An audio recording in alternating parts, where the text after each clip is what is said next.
చేసేసుకొని లైవ్ అయితే స్టార్ట్ చేశాను. రోజు సేమ్ ఇదే ప్రాసెస్ అయితే నాకు ఉంటుంది. పిల్లల్ని నిద్రవిచ్చి లైవ్ అయితే స్టార్ట్ చేస్తాను. ఈరోజు లైవ్ ఏమైందో ఏమో గానీ కామెంట్ అయితే అస్సలు రావట్లేదు. నన్ను తిట్టుకోకండి ఈరోజైతే గిన. ఇదొక్క రోజు నన్ను వదిలేయండి. కామెంట్స్ రావట్లేదు. కామెంట్స్ వస్తే నేను రిప్లై ఇచ్చేదాన్ని.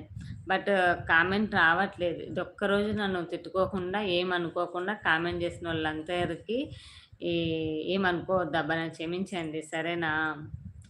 బట్ కామెంట్ వస్తేనే గదా! మనం గూడా మాట్లాడి రిప్లై ఇచ్చేదానికుంటుంది. కానీ ఏమైందో ఏమో కామెంట్ రాలేదు. ఎవరికన్నా ఈ కామెంట్స్ రాకపోవడానికి రీజన్ ఏమన్నా తెలిసి ఉంటే గిన ప్లీజ్ నాకు వైటీ స్టూడియోకి కామెంట్ అన్నా చేయండి. ఎవరైనా తెలిసిన వాళ్ళు ఉంటే గిన. ఎందుకు ఇలా కామెంట్స్ రావట్లేదు? ఏమైంది అనేది వైటీ స్టూడియో కన్నా నాకి కామెంట్ చేయండి. ఇంక ఈరోజు ఎలాగో